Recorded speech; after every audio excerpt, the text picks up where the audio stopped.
ایک بزرگ رحمۃ اللہ تعالیٰ علیہ کچھ پریشانیوں میں گھیرے ہوئے تھے، مگر وہ اپنی پریشانیاں گھر میں کسی کو بتاتے نہیں تھے۔ اس کی وجہ انہوں نے کچھ یوں ارشاد فرمائی کہ مجھے پتہ ہے کہ میری ان پریشانیوں کا حل میرے گھر والوں کے پاس نہیں ہے۔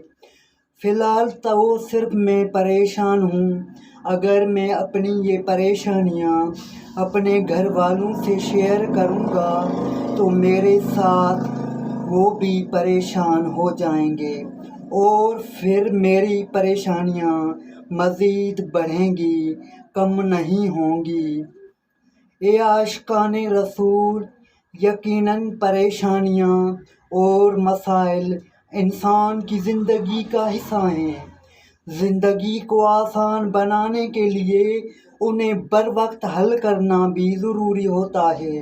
اس کے لیے کسی نہ کسی سے بات بھی کرنی پڑ جاتی ہے، مگر آدمی بات اسی سے کرے کہ جس سے وہ پریشانی حل ہو سکتی ہو۔ ہر ایک کے سامنے ہی اپنی کتاب کھول کر بیٹھ جانا اپنی ہی عزت و حیثیت کو نقصان پہنچانا ہے۔ نیز یہ بات بھی اپنے ذہن میں بٹھا لیجیے کہ عام طور پر مسائل اپنے وقت پر ہی حل ہوتے ہیں۔ مثال کے طور پر بعض اوقات دروازے میں انگلی آ جاتی ہے اور شاید خون جمنے کی وجہ سے ناخن پر کالا نشان پڑ جاتا ہے۔ اس نشان کو ختم کرنے کے لیے آپ چاہے جتنی دوا استعمال کر لیں، یہ نشان ختم نہیں ہوتا، بلکہ اسے ختم کرنے کے لیے آپ کو کچھ وقت درکار ہوگا اور کچھ انتظار کرنا پڑے گا۔ آہستہ آہستہ اولاً درد ختم ہوتا ہے اور پھر ایک وقت آتا ہے کہ وہ نشان بھی خود بخود مٹ جاتا ہے۔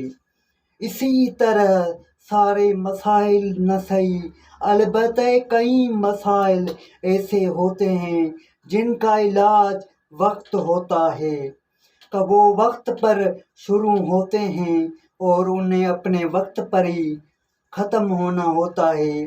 وہ کم وقت کے مسائل بھی ہو سکتے ہیں اور زیادہ وقت کے بھی، مگر وہ حل اپنے وقت پر ہی ہوتے ہیں۔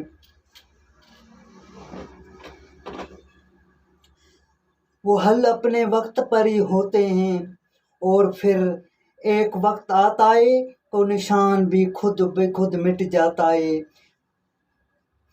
اسی طرح سارے مسائل بھی نہ صحیح، البتہ کئی مسائل ایسے ہوتے ہیں جن کا علاج وقت ہوتا ہے۔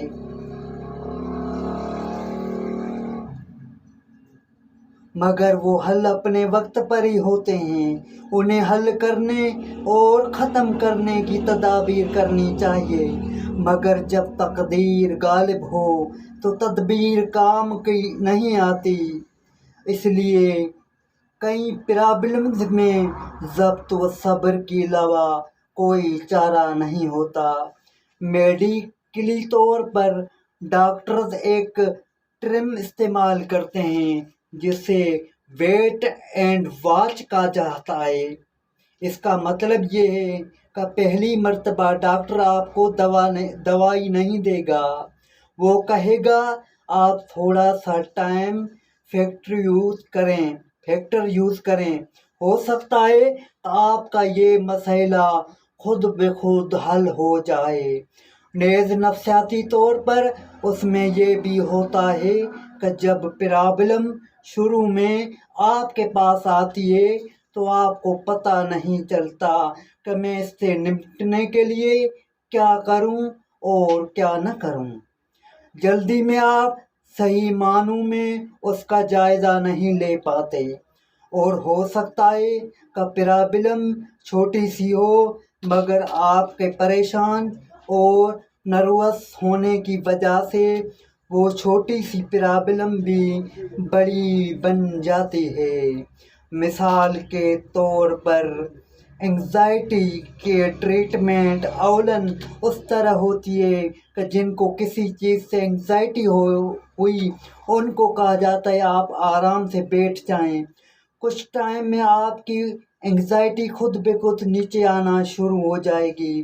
تو مسائل کے حل کے سلسلے میں ایک تو ٹائم فیکٹر کا بڑا ایشو ہے، اچانک مسائل آتے ہیں تو شروع میں آپ انہیں 1-2 گھنٹے یا 1-2 دن اپنی حد تک محدود رکھیں، تب تک یا تو وہ مسائل خود بخود حل ہو جائیں گے یا پھر ہو سکتا ہے کہ آپ کے اپنے ذہن میں ہی کوئی اچھا سا حل آ جائے۔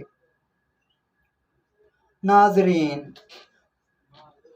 دوسری ضروری بات یہ ہے کہ آپ اپنا مسئلہ ڈسکس کسی سے کر رہے ہیں، جس سے آپ اپنا مسئلہ بیان کر رہے ہیں وہ آپ کا مسئلہ حل کر سکتا ہے یا نہیں۔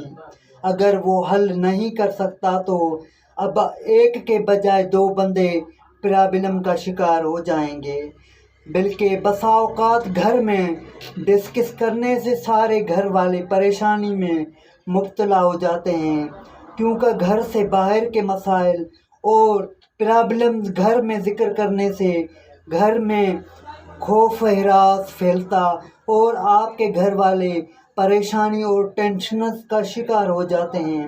پہلے آپ کی زوجہ نارمل تھی، گھر کے کام کاج کرنے، چیزوں کو رکھنے اٹھانے میں اسے کوئی پرابلم نہیں تھا، لیکن جب آپ نے باہر کے مسائل ذکر کیے تو اسے بھی ٹینشن ہونا پڑا۔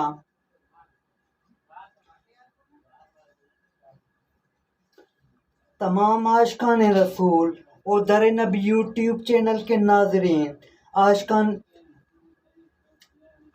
صبر و ہمت سے کام لیں، بلا وجہ اپنے مسائل ہر ایک سے بیان مت کیجیے اور پرابلم کے ہر بر وقت حل کے لیے صرف اور صرف متعلقہ افرادی سے بات چیت کیجیے۔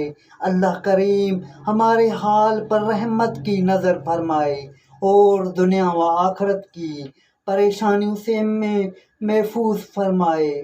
اللہ پاک ہمیں صبر کی توفیق نصیب فرمائے اور صبر کرنے والوں میں سے ہم کو بنائے۔ در نبی یوٹیوب کے چینل کے ناظرین، آپ کو یہ آج کی ویڈیو کیسی لگی؟ ضرور اپنے کمنٹس میں اپنی رائے دینا، اور اگر آپ نئے ہیں تو سبسکرائب بھی کرنا اور آپ لائک بھی دینا اور شیئر بھی کرنا۔ اپنی دعاؤں میں یاد رکھنا اور درود پاک کی کثرت کرنا اور اللہ کے ذکر و اذکار میں لگتے رہنا اور نیکی کی دعوت کی دھوم مچاتے رہنا۔ السلام علیکم ورحمۃ اللہ وبرکاتہ۔